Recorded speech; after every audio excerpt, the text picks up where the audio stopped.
नमस्कार दोस्तों। Horror podcast अड्डा डर का एक नया ठिकाना में आपका एक बार फिर स्वागत है। आज हम आपके लिए लेकर आए हैं एक और नई डरावनी कहानी।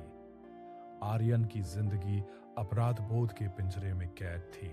10 साल पहले उसका छोटा भाई रोहन, जो सिर्फ 7 साल का था, डूब गया था।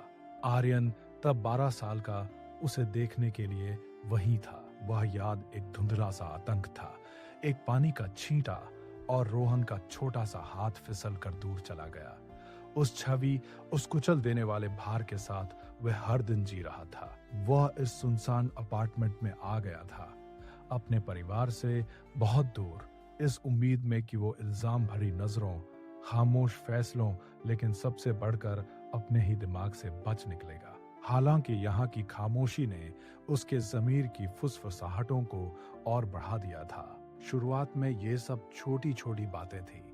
चाबियां अपनी जगह पर नहीं मिलती, अलमारी खुली रह जाती जो उसने खुद बंद की थी। फिर एक दिन उसे अपने पुराने ड्राइंग रूम की दराज में एक बच्चों की ड्राइंग मिली, एक लाल गुब्बारा पकड़े हुए एक छोटी सी स्टिक फिगर। यह रोहन की ड्राइंग थी।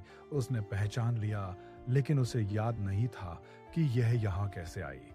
उसने इसे एक पुरानी किताब के पन्नों के बीच रख दिया और इसे मन का वहम मानकर भुलाने की कोशिश की, पर लेकिन वह ड्राइंग उसके दिमाग से नहीं निकली। धीरे धीरे आर्यन की यादें एक अजीब जाल में उलझने लगी। रोहन की मौत का दिन, क्या वो सचमुच झील के किनारे बैठा था? क्या उसने मदद के लिए चिल्लाया था, या उसने कुछ और किया था? धुंधले दृश्यों ने उसकी आंखों के सामने एक नया खेल खेलना शुरू कर दिया। पर पानी का गहरा रंग, एक पल के लिए रोहन की आंखें, और फिर अचानक एक खालीपन। उसे लगने लगा कि उसकी याददाश्त उसे धोखा दे रही है, या कोई जानबूझकर उसकी स्मृतियों को बदल रहा है। वो ड्राइंग फिर दिखी, पहले उसके बिस्तर के पास फर्श पर, फिर बाथरूम के शीशे पर चिपकी हुई, जहां वो खुद को दाढ़ी बनाने से डरने लगा था। हर बार उसमें कुछ बदल जाता था। स्टिक फिगर की आंखें पहले से कहीं ज्यादा गहरी और खोखली लगने लगी, जैसे वे आर्यन को घूर रही हों। लाल गुब्बारे का रंग और भी तीव्र हो गया था, लगभग एक धधकते हुए अंगारे जैसा। अब वह सिर्फ एक ड्राइंग नहीं थी, ये एक मूक दर्शक थी, एक भयानक गवाह। एक रात नींद ने उसे ऐसे जकतरा कि वो हिल भी न सका। उसकी आंखें खुली थी, लेकिन शरीर लकवाग्रस्त था। कमरे में एक भारीपन था, जैसे कोई विशालकाय साया उस पर झूल रहा हो। उसकी छाती पर असहनीय दबाव पड़ा, सांस लेना मुश्किल हो गया। एक ठंडी, धातु जैसी गंध उसके नथुनों में भर गई। उसकी आंखों के सामने हवा में वही ड्राइंग तैर रही थी। स्टिक फिगर का मुंह खुला था, जैसे वह चीख रहा हो, और लाल गुब्बारा उसकी धड़कन की तरह धड़धड़ा रहा था। एक भयानक लाल रंग में उसकी अपनी धड़कन उसके कानों में हथौड़े की तरह बज रही थी। उसे लगा कि उसकी आत्मा उसके शरीर से बाहर खींची जा रही है। जब वह उस दुस्वप्न से जागने की कोशिश कर रहा था, तो फुसफुसाहटों ने उसके कानों में जहर घोलना शुरू कर दिया। ये रोहन की आवाज थी, पर एक बच्चे की नहीं, बल्कि एक डरावनी पुरानी आवाज। तुमने उसे देखा था नहीं, तुमने उसे अकेला छोड़ा, तुम्हारा हाथ था उसमें, तुम भाग गए।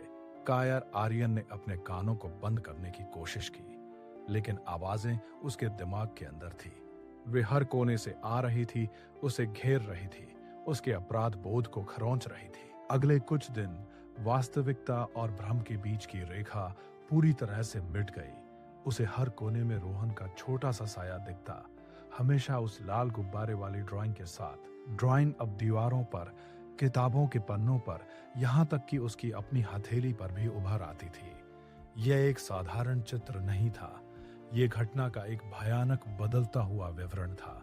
कभी रोहन अकेला दिख रहा था, कभी आर्यन खुद उस पर हाथ उठाए हुए था। वो अपनी पुरानी डायरियां पढ़ने लगा, लेकिन उनमें लिखी बातें उसके वर्तमान स्मृतियों से मेल नहीं खाती थी। उसने अपनी उंगलियों के बीच रेत की तरह सत्य को फिसलते हुए महसूस किया। धीरे धीरे भयानक सच्चाई या उसका एक विकृत संस्करण उसके सामने आने लगा। वह उस दिन सिर्फ लापरवाह नहीं था, रोहन ने उसे मदद के लिए पुकारा था, लेकिन आर्यन ने कुछ नहीं किया। शायद बचपन की ईर्ष्या, शायद एक पल का गुस्सा, या शायद सिर्फ उस छोटे भाई से मुक्ति की चाह। उसे याद आया रोहन का खिलौना गुब्बारा पानी में गिर गया था और रोहन उसे पकड़ने गया था। आर्यन ने उसे रोका नहीं। उसने देखा था रोहन को स्ट्रगलिंग करते हुए और वो भागा था। हाँ, वो भागा था। ड्राइंग में अब साफ दिख रहा था आर्यन का हाथ रोहन को धकेल रहा था, या कम से कम उसे खींच नहीं रहा था। पर ड्राइंग अब हर जगह थी। उसने उसे फाड़ने की कोशिश की, आग लगाने की कोशिश की, लेकिन वह फिर से प्रकट हो जाती थी, पहले से कहीं ज्यादा भयावह। पर रोहन का छोटा सा आरोप लगाता चेहरा हर जगह था, हमेशा उस लाल गुब्बारे वाली ड्राइंग की ओर इशारा करता हुआ। गुब्बारा अब खून से लथपथ लग रहा था। पर आर्यन अपने अपार्टमेंट में फंस गया था। दीवारें उस पर कसती जा रही थी। फुसफुसाहटें अब जोर से चीखों में बदल गई थी। वो भागना चाहता था, लेकिन कहां, उसका अपराध उसे जकदरे हुए था, उसे सांस नहीं लेने दे रहा था। हफ्तों बाद आर्यन को उसके अपार्टमेंट में मिला। वह एक खाली खोल था। उसकी आंखें दूर अंतरिक्ष में घूर रही थी। वह अस्पष्ट रूप से कुछ बड़बड़ा रहा था। अपने सीने से एक कुचली हुई कागज की शीट को कसकर पकड़े हुए था। एक बच्चे की ड्राइंग जिसमें एक लाल गुब्बारा पकड़े हुए एक स्टिक फिगर था, लेकिन अब उसकी आंखें गहरे खोखले छेद थी। उसे एक मानसिक संस्थान में भर्ती कराया गया। कभी कभी नर्सें कहती है कि उन्हें आर्यन के कमरे